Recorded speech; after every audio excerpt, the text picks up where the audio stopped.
Bugünkü sıcak gelişmeler üzerinden başlayalım. Devlet Bahçeli'nin bir açıklaması oldu. Bir yanıyla olumlu denebilecek yönü de vardı. Örneğin Sayın Ahmet Türk'ün tekrar yeniden görevine iade edilmesi, Esenyurt Belediye Başkanı'nın serbest bırakılması gibi başlıklar. Ama diğer taraftan Rojava'ya dönük yeni bir çağrı yapılması, yani deyim yerindeyse Rojava'nın Türk Devleti'ne teslim edilmesine dönük bir yaklaşımdan vazgeçmiş değil. Bir de Numan Kurtulmuş Meclis Komisyonu'nun açılışını yaparken dün itibariyle İsrail'in tutumuna karşı alarm halinde olmamız lazım diyor. Gerçekten tüm gelişmeleri izlediğimizde komisyon çalışmaları da dahil olmak üzere yani alarm halinde olunması gereken bu dönem böyle ifade ediliyorsa eğer bu çalışmalar, süreç içerisinde yürütülen faaliyetler buna uygun mu atılıyor? Yani daha doğru sormak gerekirse Kürt hareketinin attığı onca tarihi adıma rağmen gerçekten bu süreci karşılayacak, kamuoyunu ikna edebilecek bir yeni yaklaşım görmek mümkün mü devlet kanadında?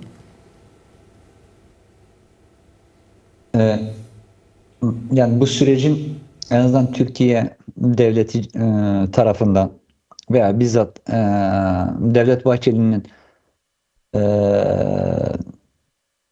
İlkin grup toplantısında ifade ettikleriyle başlayan sürecin amacı ne? En azından o çevre dile gelen ve genel anlamda da benimsenen temel husus ne? Ve bu komisyonun onunla bağlantısı ne? Belirttiğiniz hususlarda aslında biraz da birbirinin içinde çelişki yanları da barındıran, olumlu olumsuz yanları da barındıran hususlar var. Eğer bu sürecin temel karakteri belirtilse bana göre bir cümleyle şöyle belirtilebilir. Bozulan Türk-Kürt ilişkilerini güncelleyerek yeniden düzenlemek. İkincisi, norm dışı çıkmış, rutinin dışına çıkmış, normalin dışına çıkmış devleti demokrasiye duyarlı ama yasal ve anayasal düzenini gerçekten kuran ve işleyen bir duruma getirmektir. Üçüncü husus, Kürt özgürlük iradesini veya Kürt toplum iradesinin kimliğini bu yasal ve anayasal içinde ifade etme imkanına kavuşturmaktır. Yani demokratik toplumun kendi kimliği ve iradesiyle bu devlet içinde yaşamasını sağlamaktır. Şimdi bununla bağlantı olarak söylersek, evet, özellikle 7 Ekim'de Gazze süreciyle başlayan, öncesi de var ama oradan temel alırsak başlayan süreç nereye doğru gidiyor? Merkezinde Kürdistan ve Kürdistan topluluklarının yer aldığı coğrafyada gerçekleşiyor. Bu coğrafyada ilişkide olan başta çevredeki bütün ulus devletler ve toplumlar halklarla doğrudan ilgilendiriyor. İlgilendiren yanı var ve bunların geleceğe dönük tahayyülleri kadar buna karşı nasıl pozisyon alacaklar ve kendini nasıl ifade edecekleri sorunu var. Irak bildiğimiz durumda, Suriye bildiğimiz durumda, İran çok yakın zamanda yaşadık, Türkiye bildiğimiz durumda. Sayın Numan Kurtulmuş evet bugün alarm diyor ama bu alarmın doğru koymak gerekir. Bu alarm ortaya çıkış nedeni şudur. 100 yıldır ikame edilen ulus devletler toplum kimliklerini, iradelerini yok saydı. Hegemonik paylaşım veya birikim sistemi kendisini yeniden ifade etmeye çalışırken ama bir yandan da toplum iradesi çıktı. Mesela biz sanıyorum şeyde de tartışabiliriz. 12 Eylül yıl dönümüdür. Orada da tartışabiliriz. Yok sayıldığınız, hiçbir şekilde irade olarak kabul etmediğiniz Kürt toplumu büyük bir özgürlük iradesi halinde gün yüzüne çıkartıldı ve sürüyor. Şimdi bununla yaşamayı, bununla aynı çatı altında bir arada olmayı nasıl gerçekleştireceğiz?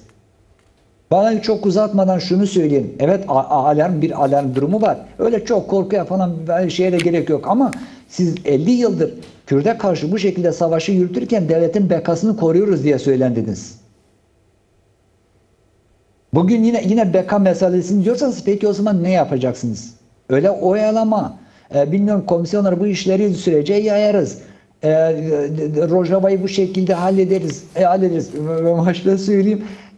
Türk devleti Şam'a giderken aslında neleri kaybettiğini ve nelerin olabileceğini çok fazla farkında da değildi. Dev gibi bir Kürt gücü, Kürt iradesi ortaya çıkacaktı. Bu çok açık. Kendinizi buna göre hazırlayacaksınız. Kürtler kendini hazırlıyor.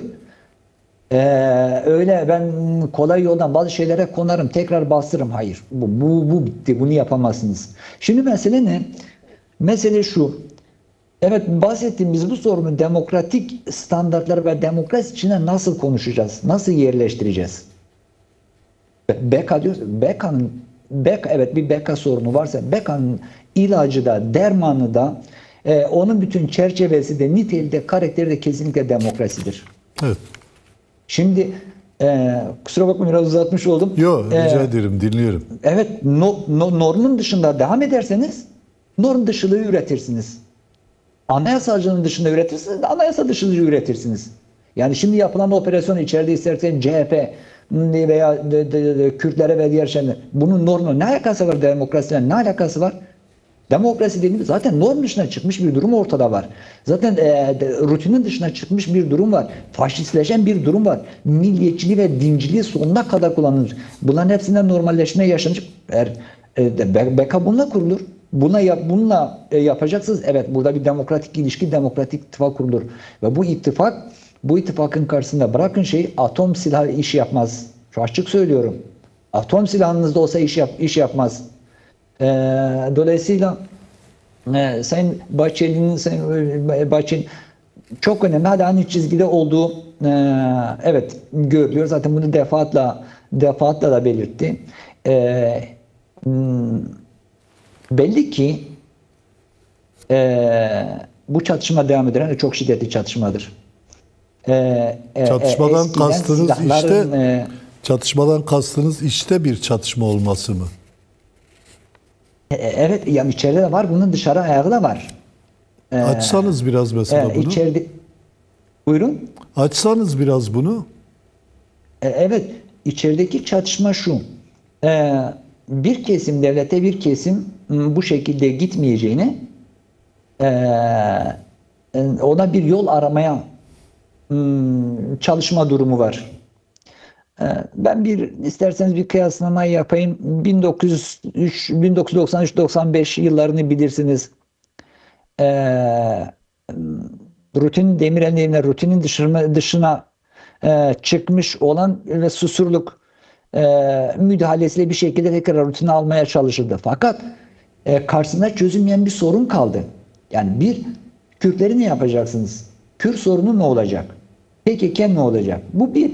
İkincisi, devlet nasıl dönüşecek? Yani bu demokrasiden anladığımız Kürtlerin devlet içine alınıp devletin de aynı şekilde kalması değil herhalde. Evet. Şimdi sanıyorum bir kesim bunun farkında. Ama bir kesimde çok ciddi bir şekilde, özellikle sadece son AKP'nin 20-22 yılı değil, 100 yılda gitmeyeyim, son 50 savaşla birlikte devlet içinde zihinden tutalım da ekonomisine kadar buna çöreklenmiş, bununla beslenmiş, bununla şişmiş, halkın üzerinde ceberrutça yaşamış ve her türlü medya silahını da kullanarak, her türlü manipülasyon araçlarını da kullanarak kendisini var etmeye çalışan bir kesim var. Evet. Ve bazılarının bugünlerde paylaştılar. Ben sanıyorum büyük ihtimalle doğru olabilir. Ama o rantın da bir sonucu var. Yani daha doğrusu bir kullanma süresi var. Bir imkanı var. Bir şey olmasa bu savaşta birbirinin rantına, onu bunun rantına çökme biçimde, onu bunun ekonomik imkanlarına çökme biçimde yaşanacaktır. Ama asıl asıl mücadele devletin dönüşümüyle ilgilidir. Bugünle kısaca belirteyim. Devlet Bahçeli'nin söylediği çok açık. Bu kesim dilinden böyle ben anlıyorum. Çok açık. Önder Öcalan Özgürlük Hareketi, Kürtler beklenen ve istenilen her şeyi yaptı. Şimdi sıra siyasi partilerde. Bu doğru bir ifadedir. Doğru bir ifade. Bu siyasi partilerde başta da belirttiğiniz husus, bu siyasi partilerin ezici oranda şu an komisyonda temsil ediliyorlar ve hem sorunun çözümü, yani sorunun sadece silahlı boyutu da değil, onu da aşan bir şekilde demokrasiye nasıl, demokratik sistemin nasıl oturtabileceğini bir zemin oluşmuş durumda. Bir tespit aslında, yani kanımca bir tespite başlamak daha doğru olur. Yakından tanırsınız siz de. Özellikle 90'lı yıllar, yani 80'li 90'lı yıllar, hatta 2000'li yılları aldığımızda her ateşkes süreçlerinde çözümün tartışıldığı süreçlerde, tartışmalarda provokasyon veya provokatörlük oldukça iş yapıyordu. Daha doğrusu bu provokatörlüğün yöntemi farklıydı.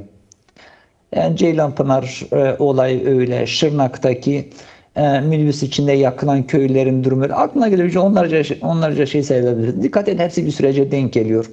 En son bu süreçle birlikte çok önemli bir yöntem değişikliği var. Aslında hala çok kuşkulu olan Sayın Sırrı Süreyya Önder'in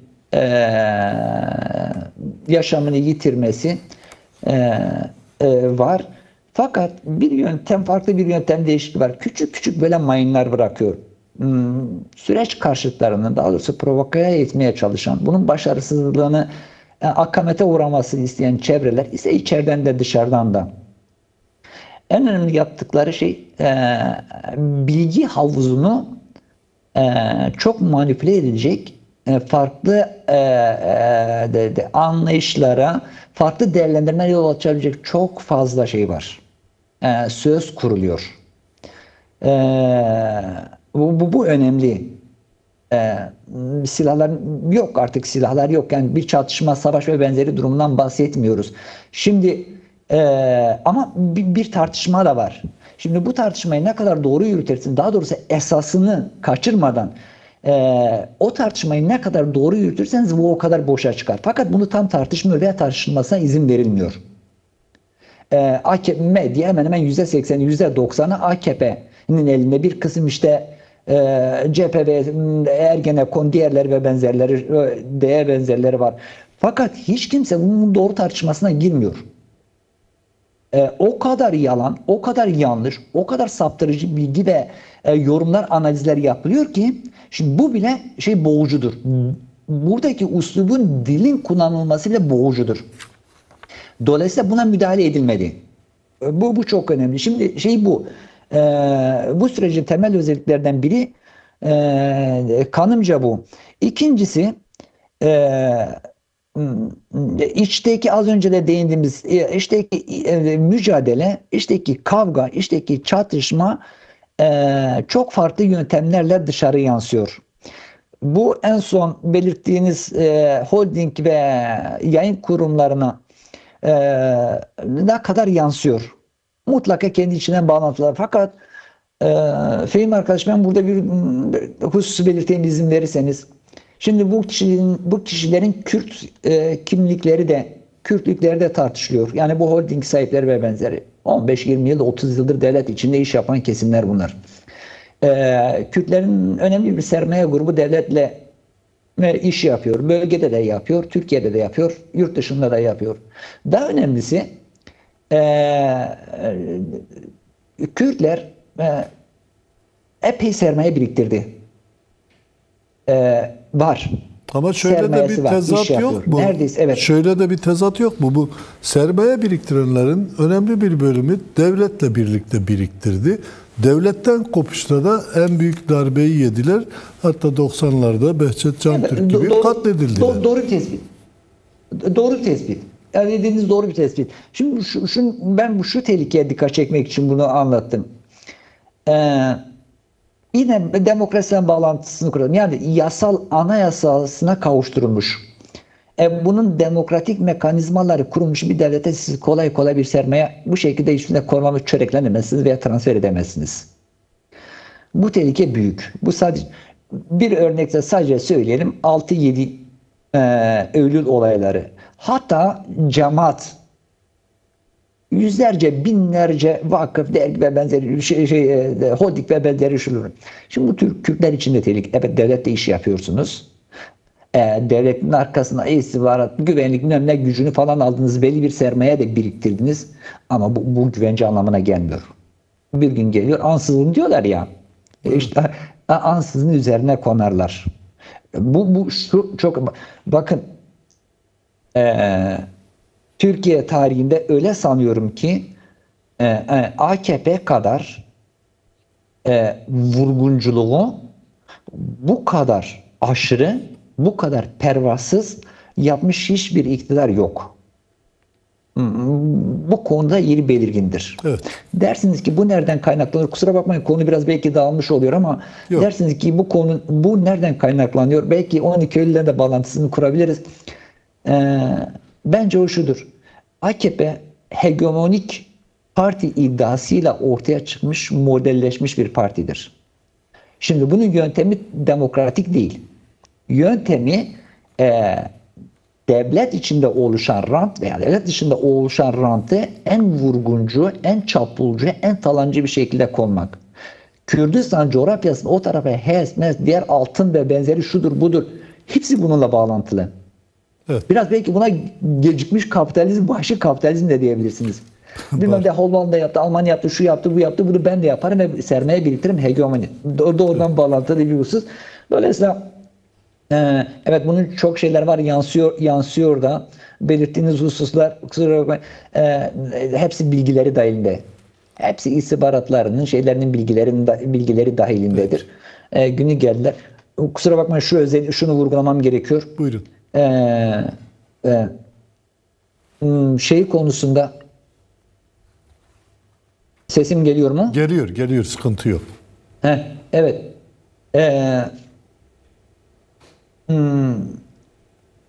Hangisi CHP'ye yönelik operasyonlarda belki bu vurgunlar, bu ortak şeylerin de gelişebilir. Şimdi bu şunu gösteriyor. Bir tehlikenin olduğunu da gösteriyor. Biraz önce belirttiğim şeylerde farklı araçlarla, farklı yöntemlerle bunu bontaya getirmek istiyorsunuz. Bu anlama gelir. Evet. Dediğim gibi eğer gerçekten cidden, gerçekten tutarlı, gerçekten herkesin kabul edebileceği, makkulü diyebileceğim, Kurtulmuş makkulda biraz makkul konuşmaya çalışıyor, makkul bir şekilde olarak yapabilir. Ama biraz makkulü arıyorsanız o zaman yönteminiz de buna göre olmak zorundadır. Bu yöntemle şey olmaz. Bu yöntemlerde de demokrasicilik oynanmaz yani.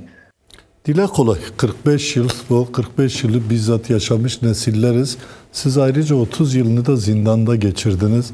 Zamanımız dar, şöyle 3-4 dakikayla bize özetleseniz. 12 Eylül 80 ve 12 Eylül 2025. Ne dersiniz? Evet, ben öncelikle büyük ölüm orucu şehitlerinin Kemal Pir, Mehmet Hayri Durmuş, Akif Yılmaz, Ali Çiçek'in şehadet yıl dönümleridir. Bugün de bizzat Mehmet Hayri Durmuş'un şehadet yıl dönümüdür. Anılar önünde saygıyla eğiliyorum. 12 Eylül'de aslında bir yandan da hatırlıyorlarsa bu direnişlerledir, hatırlanıyordur. Bu direnişler şeyinizde kullandığınız gibi karanlık, gerçekten bir hafsa karanlık ama o hafızada bir de direniş aydınlığını, direniş ışığını, direnişin görkemliğini, sürekliliğini ortaya çıkardılar. Bugünleri yaşanıyorsa kesinlikle o günlerin ürünüdür. Çok kolay değil. O binlerce, on binlerce insan, aileler, kızlarını, oğullarını şehit verdiler. Evet, herkesin. Ben şunu kısaca hemen belirteyim. 12 Eylül doğrudan, evet, Yeşil Kuşak projesi, Amerika'nın işte Reagan'lardır, Afganistan, İran ve benzeri şey. Ama çok özel bir yanı vardı, kesinlikle Kürt ve PKK karşıtı olarak oluştu. Bu aslında yaşadığım süreçte tam anlamıyla bununla bağlantılıdır. Ben bitireceğim. Bir daha seslerini çıkaramayacağız. Asimilasyonun sonuna kadar işleteceğim dedikleri geldi budur. AKP de bunu devraldı. 45'in bağlantısı budur. AKP'nin önünü açan 12 Eylül'dür. Tabi 1950'lerden başlar bir süreç. Buraya kadar ama 12 Eylül bizzat o dönüşümün mimarlığını yapar. Sanıyorum Evren daha sonra herhalde biraz farkına vardı ki dedi ki çok aşırıya gittik. Bir nevi öz eleştirisini verdi aslında. Evren yargılanacaksa biraz da şey yapılacaksa bunu vermek gerekir. Aşırı gittik. Evet. Aşırı şuydu. Direniş büyüdü. Onun mücadelesi büyüdü, büyütüldü. Bir halk iradesi, özgürlüğü ortaya çıktı. Ve bunu devlete kabul ettirdi. Buydu. AKP biraz önce dediğimiz gibi bunu devam ettirme. Daha doğrusu şu çok özel bir durumdur. Önder Öcalan'ın ve o modelin karşısında yetiştirilmiş, eğitilmiş, büyütülmüş ve devlet içine konulmuş bir kişiliktir, figürdür, aktördür. Şimdi mücadele budur. Aslında Erdoğan'ın bugün kabul etmediği bu dönüşüme de çok kolay içine sindiremediği ve yani pratikte de yasal yanlarsa engel ulaştıran durum budur. Hala o iddiasını sürdürüyor. Ama bölgesel gelişmeler, Kürdistan'daki özgürlük mücadelesini ortaya çıkardığı gelişmeler ya bunu artık kabul ettirecek. Ettirecek. Bunun başka yolu yok. Bu karanlık biz bunun 30 yılını şeyinde yaşadık. 20 yılını AKP döneminin cezaevlerinde yaşadık. Beterin beteridir. Evet çok fiziki işkence ve benzeri de sınırlandırılmıştır ama her anına ölümü sığdıran, her anına bitişi, iradesizleşmeyi sığdırmış.